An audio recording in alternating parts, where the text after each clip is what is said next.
नमस्कार, कंज्यूमर अड्डा में आपका स्वागत है। आपके साथ मैं हूं विपिन भट्ट और आज कंज्यूमर अड्डा में बात होने वाली है वीगन डाइट की कि ये वीगन डाइट कितनी राइट है। अच्छा, वीगन डाइट का थोड़ा मामला ऐसा है कि ये डाइट तो है लेकिन इसके पीछे थोड़ी सी एक फिलॉसफी भी है, थोड़ी एक अलग सोच भी है कि भाई हमें जानवरों का सीधा उपभोग या उनसे निकली किसी भी चीज़ यहाँ तक कि दूध और उससे बने प्रोडक्ट का भी उपयोग नहीं करना है। तो ये एक थॉट भी है और एक ये डाइट भी है। लेकिन आज हम वीगन डाइट पर क्यों ये बातचीत कर रहे हैं, तो कुछ घटना घटी है जिसके कारण इस बातचीत का मौका आया। आपको बताते हैं सबसे पहले कि आखिर क्या हुआ है और फिर वीगन डाइट पे चर्चा को आगे बढ़ाएंगे। तो जो हुआ है वो ये हुआ है कि एक इन्फ्लुएंसर थी रशिया की, झन्ना सेमसोनोवा, उनकी मौत हो गई है। मौत का कारण क्या जो बताया जा रहा है वो है वीगन रॉ फूड डाइट, जिस पर वो कई सालों से थी। मतलब कई तरह की वीगन डाइट होती है, वो रॉ फूड वीगन डाइट पर थी। सिर्फ कच्चा शाकाहारी फूड वो ले रही थी, ठीक है। और अंततः जो उनकी मौत हुई उसके पीछे के जो कारण आ रहे हैं उसमें उन्हें हैजा हुआ, उनके आंतों में भारी इन्फेक्शन पाया गया और डॉक्टर्स और एक्सपर्ट्स का ये मानना है कि इसकी वजह से ही उनकी मौत हुई, क्योंकि वो लगातार कई सालों से कच्चा खा रही थी। उनके शरीर में न्यूट्रिएंट्स की भारी कमी हो गई थी इस डाइट के चलते और यही आखिरी में उनकी मौत का कारण बना। हल्का सा आइडिया आपको दे देते हैं कि वीगन डाइट क्या। तो देखिए, एक नो एनिमल प्रोडक्ट डाइट, पूरा भोजन सिर्फ प्लांट प्रोडक्ट से लेना है। तो उसमें मीट भी नहीं और कोई मिल्क जो कि हमें एक एनिमल से मिलता है उससे रिलेटेड भी कोई चीज नहीं, किसी तरह की एनिमल रिलेटेड चीज नहीं। कई प्रकार की होती हैं वीगन डाइट्स, ये भी है। सिर्फ ये नहीं कि आपने उसमें से दूध निकाल दिया या मिल्क प्रोडक्ट निकाल दिए तो वीगन डाइट बन गई। हर वीगन डाइट का एक फूड चार्ट है जो कि अलग अलग है, जिसमें से जो झन्ना थी वो रॉ वीगन डाइट पर थी। तो अब ये वीगन डाइट कितनी राइट है, इसी पर आज बातचीत कर रहे हैं। हमारे साथ शामिल हो रहे हैं कुछ खास मेहमान। कार्यक्रम में शामिल हो रही है मैक्स सुपर स्पेशलिटी हॉस्पिटल की director internal medicine doctor Meenakshi Jain, nutri health की फाउंडर डॉक्टर शिखा शर्मा और डाइटिशियन और न्यूट्रिशनिस्ट सांची नायक। आप सभी का बहुत बहुत स्वागत है। तो डॉक्टर जैन, मैं आपसे शुरुआत कर रहा हूं क्योंकि अभी एक खबर हमसे थोड़ी दूर से आ रही है। जो झन्ना है उनकी डेथ हुई। अब जितना हमें पता है, जो हमने रिपोर्ट्स पढ़ी, डॉक्टर्स ने वहाँ के जो बताया कि उनके अंदर न्यूट्रिएंट की बहुत ज़्यादा डिफिशियंसी हो चुकी थी। वो कच्चा या रॉ फूड खा रही थी, इसकी वजह से शरीर में कई तरह के इन्फेक्शंस निकले, फाइनली उन्हें हैजा हुआ और उनकी डेथ हुई। क्या आपको ये थ्योरी सही लग रही है कि इसी वजह से उनकी जान गई? देखिए, ये कहना कि सिर्फ कच्चा खाने से जान गई ये तो नहीं कहा जा सकता, बट फिर भी वीगन डाइट जो है ना, कुछ पर्टिकुलर न्यूट्रिएंट्स में डेफिशिएंट होती है। वीगन डाइट में क्योंकि एनिमल प्रोडक्ट्स बिल्कुल नहीं होते, डेयरी प्रोडक्ट्स भी नहीं होते हैं, तो इस वजह से प्रोटीन्स की डेफिशिएंसी जनरली हो जाती है। बिल्कुल कच्चा खाने से अगर आपका डाइट में प्रोटीन्स कम है तो आपकी बॉडी की इम्यूनिटी कम हो जाती है, इम्यून सिस्टम आपका वीक हो जाता है। प्लस बिल्कुल वीगन डाइट में आपके कुछ एसेंशियल न्यूट्रिएंट्स है, विटामिन B12 है, कुछ एसेंशियल फैटी एसिड है, एसेंशियल अमाइनो एसिड है और कुछ कुछ विटामिन और मिनरल डेफिशिएंट होते हैं जो वीगन डाइट से नहीं मिलते हैं। और कुछ कभी कभी अगर आप बिल्कुल रॉ खा रहे हैं, एब्सोल्युटली वीगन खा रहे हैं, तो कुछ एंटी न्यूट्रिएंट्स भी होते हैं। एंटी न्यूट्रिएंट्स वो सब्सटेंसेस होते हैं जो न्यूट्रिशन की एब्जॉर्प्शन में प्रॉब्लम करते हैं। ये इस तरह के सब्सटेंसेस हैं जो इंटेस्टाइन की परमेबिलिटी बढ़ा देते हैं और एक टर्म होती है जिसको बोलते हैं लीकी गट सिंड्रोम, जिसमें न्यूट्रिशन की एब्जॉर्प्शन कम होती है और उसका जो एक्सक्रीशन है वो ज्यादा होता है। तो डेफिनेटली जो वीगन डाइट है, जो माइनस डेयरी प्रोडक्ट वाली डाइट है, वो deficient in protein, vitamins and deficient in particularly vitamin B12 होती है, जिससे आपका इम्यून सिस्टम वीक हो जाता है। और एक बार आपका इम्यून सिस्टम वीक हो जाता है तो आपको छोटा भी इन्फेक्शन बड़ा रूप ले सकता है और माइनर इन्फेक्शन में भी आपको कॉम्प्लिकेशन हो सकती है, तो आपकी बॉडी की इम्यूनिटी थोड़ी कम हो जाती है। जी, ठीक है।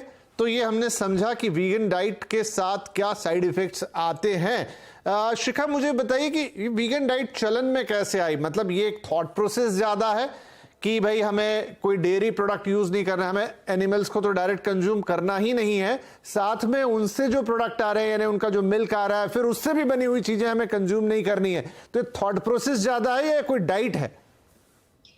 बहुत अच्छा सवाल है। सबसे पहले मैं थोड़ा सा डिफरेंशिएशन करना चाहूंगी कि इस केस में इन्होंने 3-4 चीज अलग अलग तरह की डाइट्स को मिक्स करके डाइट बनाई। रॉ फूड डाइट एक अलग डाइट प्लान होता है, वीगन डाइट एक अलग होता है, मैक्रोबायोटिक डाइट अलग होता है। इन्होंने सब कुछ मिला जुलो के खिचड़ी बना के कुछ फॉलो किया है, उसको एक कुछ नॉन अनसाइंटिफिक कुछ बना के उन्होंने फॉलो किया है, क्योंकि वो क्वालिफाइड नहीं थी, एक इन्फ्लुएंसर थी और शायद उनको एक प्रॉपर उन्होंने किसी से गाइडेंस नहीं ली। अब आपके सवाल पे मैं आती हूँ कि वीगन जो एक वीगनिज्म है वो वेजिटेरियनिज्म से फर्क है, और इसका जो शुरुआत हुई थी वो हुई थी एनिमल लवर्स से। एनिमल लवर्स ने ये देखा कि अगर हमें गाय से दूध चाहिए तो वो बछड़े के दूध से उसके हिस्से से छीन के पीते हैं हम।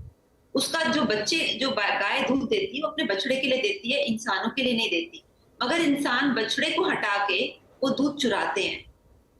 इसी तरीके से हम मधुमक्खी का जो छत्ता बनता है उसमें जो शहद होता है वो आने वाली मधुमक्खियों के लिए, उसके लिए वो फूड होता है, बट हम उस छत्ते को तोड़ के उसमें से शहद निकाल के अपने लिए खाते हैं। और इसी तरीके से चाहे कोई भी दूध है, चाहे कोई भी दूध डेयरी प्रोडक्ट है, हनी है, इन सारी चीजों को हम बहुत ही वायलेंट वे से निकालते हैं। यहाँ तक वीगन जो होते हैं वो लेदर प्रोडक्ट्स को इस्तेमाल नहीं करते, यानी अगर आप सही माने में किसी को वीगन कहेंगे वो लेदर या वायलेंस से बनी हुई चीजों का इस्तेमाल भी नहीं करते। वो वीगन नहीं है जो सिर्फ वीगन डाइट फॉलो कर रहा है, वो वीगन सच में वो है जो लेदर प्रोडक्ट्स भी नहीं यूज कर रहा। अब क्या होता है कि जब ये सारी चीजें ग्लैमर और ग्लिट्स में शेप अप हो जाती हैं तो लोग कुछ पार्ट यहाँ से लेते हैं, कुछ पार्ट वहां से लेते हैं। इस केस में इन्होंने क्या किया, वीगन डाइट को कंबाइन कर दिया रॉ फूड डाइट से। रॉ फूड डाइट जो फॉलो होती है वो नेचुरोपैथी में एक ट्रीटमेंट के हिसाब से कुछ समय तक के लिए फॉलो होती है, परमानेंट फॉलो नहीं होती है। यानी रॉ फूड्स दिए जाते हैं, और वो भी इस तरह के रॉ फूड नहीं कि आप जैसे आजकल इस मौसम में अगर आप रॉ फूड खिलाएंगे तो इन्फेक्शन होगा, कॉलरा हो जाएगा, क्योंकि इस समय तो इतना इन्फेक्शन बढ़ा हुआ है कि इवन जो रॉ फूड डाइट या नेचुरोपैथ्स होते हैं वो भी मना करते हैं कि आप इस समय में रॉ फूड डाइट नहीं लेंगे। सोशल इन्फ्लुएंसेस की प्रॉब्लम क्या होती है, वो कुछ कॉन्सेप्ट्स को आधा समझ के थोड़ा सा इधर उसको कंबाइन करके, इस केस में जहां तक मुझे पता है ये कटहल का जूस भी बहुत ज्यादा ले रही थी। जी।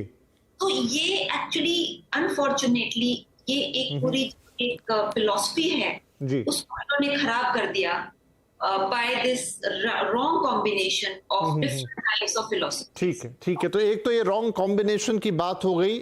इन्फ्लुएंसर्स वाला मामला भी काफी ज्यादा गंभीर है, किसी दिन उस पर डिटेल में चर्चा पे जाएंगे, क्योंकि इतने लोग आजकल इसको करने के लिए आ गए हैं कि आप किसे सही माने किसे नहीं, ये बड़ा कंफ्यूजन हो जाता है। सांची, मुझे बताइए, तो अभी चाहे डॉक्टर जैन ने जो कहा, डॉक्टर शर्मा ने जो कहा, क्या वीगन डाइट एक साइंटिफिक डाइट नहीं है? ये ज्यादा इमोशंस पर बेस्ड है कि भाई हमें गाय का दूध नहीं लेना है क्योंकि वो बछड़े के काम आता है, मधुमक्खी का बनाया हुआ खाना नहीं क्योंकि वो उन्होंने अपने बच्चों के लिए बनाया। इसका साइंटिफिक बेस उतना स्ट्रांग नहीं है, क्योंकि अगर आप बहुत ज्यादा फॉलो कर जाएं तो कई तरह की डिफिशियंसीज क्रिएट हो रही हैं। साइंटिफिकली ये नहीं इसको माना जा सकता है, at least according to my opinion scientific नहीं माना जा सकता, क्योंकि हमारी बॉडी की एक मैकेनिज्म होती है। हमारे बॉडी में जैसे हम इतने सालों से पढ़ते आए हैं, हमारा सिलेबस ही देख लो, अगर आप न्यूट्रिशन का सिलेबस ही देखते हो तो उसमें हमको कार्ब्स, प्रोटीन, फैट, फाइबर सारा सबका सिखाया जाता है। और वीगनिज्म में जो है मेजरली डोमिनेंट आपके कार्ब्स होते हैं, तो इसमें आपका फाइबर कैलकुलेशन भी सही से नहीं होता है, क्योंकि अभी जैसे डॉक्टर शिखा ने बताया कि ट्रेंड बन गया है, अलग अलग ट्रेंड रॉ वेजिटेबल्स का, और वीगनिज्म कोई सिर्फ वेजिटेबल्स ही फॉलो करते हैं, ग्रेन्स भी नहीं खाते। तो कहीं ना कहीं ये बहुत सारा जो साइंटिफिकली जैसे हमारी बॉडी डिजाइन जो मैकेनिज्म है उसमें ये सूट होता है, ये फिट ही नहीं होता है। तो you need proteins for your muscle gain, muscles के लिए हो गया, या आपके इम्यूनिटी के लिए हो गया, या आपके बॉडी के बहुत सारे आपके जो फंक्शन है उसके लिए प्रोटीन चाहिए होता है। फैट भी बहुत, क्योंकि देखो गुड फैट्स जो हुए हैं वो सारे आपके एनिमल प्रोडक्ट्स हो गया, या आपके दूध के प्रोडक्ट्स हो गया, या आपके नॉन वेज प्रोडक्ट्स हो गया, कहीं ना कहीं से आते हैं। और आजकल का जो ट्रेंड है वीगन में, नॉन फैट में भी चले गए हैं लोग। तो फैट जब नहीं मिलता है बॉडी को तो डेफिनेटली वो आपके गट पे इफेक्ट करता है। 80% of your hormones are made of fat, तो आपके हार्मोनल इम्बैलेंस हो जाती है। आपने ये न्यूज में भी हमने पढ़ा हुआ है कि डिप्रेशन हो जाता है बहुत लोगों को। 70% ऑफ योर ब्रेन में जो ये है फंक्शंस है उसमें फैट्स का इन्वॉल्वमेंट है। तो कहीं ना कहीं डेफिनेटली आप डिप्रेशन में चले जाओगे, आपके मूड स्विंग्स होंगे, तो डेफिशिएंसी ओवरऑल बहुत होती है। अपार्ट फ्रॉम दैट, ये रॉ वेजेस खाने की वजह से आपको पता है एग्रीकल्चरल प्रैक्टिस आजकल कैसे, इतने सारे पेस्टिसाइड्स, इतना सारा उसमें केमिकल्स आ जाते हैं। अगर आप उसको बॉईल करके नहीं खा रहे हो तो वो आपके गट में जाके सोचो कितनी टॉक्सिसिटी बॉडी में बढ़ा रहा है। एज इट इज हमारी लाइफस्टाइल ऐसे हो गई कि हम एक्सरसाइज नहीं करते हैं, या कोई वैसे एंटीऑक्सीडेंट्स नहीं लेते हैं through certain foods and all that कि हम फ्लश आउट करें टॉक्सिन्स को, और ऊपर से आप ज्यादा टॉक्सिन्स दे रहे हो तो ऑब्वियसली इन्फेक्शंस बढ़ जाएंगे बॉडी में। और बिकॉज यूर वीगन, आपकी इम्यूनिटी ठीक से काम नहीं करेगी, तो इन्फेक्शन आप डाल भी रहे हो बॉडी में, और इन्फेक्शन के अगेंस्ट फाइट करने के इम्यून सिस्टम को भी आप हैम्पर कर रहे हो। तो ऑब्वियसली इन्फेक्शन की वजह से हेल्थ इश्यूज तो होंगे ही होंगे, वो भी डेंजरस इश्यूज होंगे जो अभी हम बात करें इन्फ्लुएंसर के बारे में। तो this is all related to that. जी, तो डॉक्टर जैन, अब ये थोड़ी आयरनी होगी, दूसरी तरफ मैं कुछ पढ़ रहा था कि वीगन का जो कंसेप्ट है या जो एडॉप्टेशन है बहुत तेजी से बढ़ रहा है। इनफैक्ट शायद ये अभी की खबर है कि जैसे हम वेजिटेरियन के लिए ग्रीन मार्क लगाते हैं, डॉट लगाते हैं, नॉन वेज के लिए रेड डॉट लगाते हैं, वीगन के लिए भी कुछ वी लिखा हुआ सा अलग सा सिंबल आ गया है जो अब प्रोडक्ट्स पे लगेगा या लगना शुरू हो चुका है, ताकि आपको पता रहे कि ये वीगन है। तो अगर इसके साथ इतने इश्यूज हैं तो फिर इसका इतना प्रमोशन और इतनी एडॉप्टेबिलिटी कैसे? देखिए, वीगन डाइट कोई अनहेल्दी डाइट नहीं है, but right amount of nutrition and right balance in diet बहुत जरूरी है। तो अगर आप वीगन डाइट भी ले रहे हैं तो एक्सक्लूसिवली आपको ध्यान देना है, जैसे कि न्यूट्रिशनिस्ट ने भी बताया कि आपके सारे कंपोनेंट ऑफ जो न्यूट्रिशन है, जैसे कार्बोहाइड्रेट है, फैट है, अमाइनो एसिड है, विटामिन्स है, मिनरल्स हैं, ये आपको एडिक्वेट क्वांटिटी में मिल रहे हैं या नहीं। अगर आप वीगन हैं और आप सिर्फ फ्रूट और वेजिटेबल बेस्ड डाइट ले रहे हैं, मतलब आप सिर्फ फल और सब्जी खा रहे हैं, तो आपके बॉडी में प्रोटीन्स की तो बहुत ज्यादा डेफिशिएंसी हो जाएगी। और प्रोटीन्स आपके फाइटिंग जो सब्सटेंस है, जो बॉडी का फाइट करते हैं किसी इन्फेक्शन से, प्लस आपको असेंशियल फैटी एसिड की भी डेफिशिएंसी हो जाएगी, जिससे ब्रेन प्रॉब्लम्स हो सकती हैं। थर्डली, आपको विटामिन B12 की कमी हो जाएगी, क्योंकि B12 का सोर्स जो होता है ना, वो वेजिटेरियन डाइट में कुछ भी नहीं होता। अगर वीगन डाइट लिया जाए तो B12 का सोर्स नहीं होता। तो अगर आप इमोशनली फॉलो करते हैं वीगन डाइट, या आप वीगन डाइट से इंस्पायर्ड हैं, तो आपको ये एक न्यूट्रिशनिस्ट की सहायता से उसको पहले उसको वैलिडेट कराना है कि जो आप डाइट ले रहे हैं उसमें essential vitamins, essential nutritional substance है या नहीं। एंड वीगन डाइट का मतलब ये नहीं है कि सिर्फ आप फल सब्जी खा रहे हैं। वीगन डाइट में प्रोटीन होना मतलब सोया को इंक्लूड करना, लेग्यूम्स को इंक्लूड करना, फूड का कुक्ड होना, सीरियल्स को इंक्लूड करना, या लाइक गेहूं को, रागी को, ज्वार, बाजरा, सीरियल का इंक्लूड करना बहुत जरूरी है। और फैट का इंक्लूड करना बहुत जरूरी है। क्या हो जाता है कि अगर वीगन डाइट है तो क्योंकि एनिमल बेस्ड प्रोडक्ट आप नहीं ले रहे हैं, तो लोग कई बार बटर और घी बिल्कुल जीरो कर देते हैं। अब एक क्वांटिटी में बॉडी में फैट का लेना भी बहुत जरूरी है। तो अगर आप सिर्फ फैट बेस्ड डाइट, बिल्कुल फैट नहीं ले रहे हैं, तो वो भी बॉडी के लिए बहुत हार्मफुल है। तो सिर्फ वीगन का मतलब पहली बात ये it is not a wrong diet.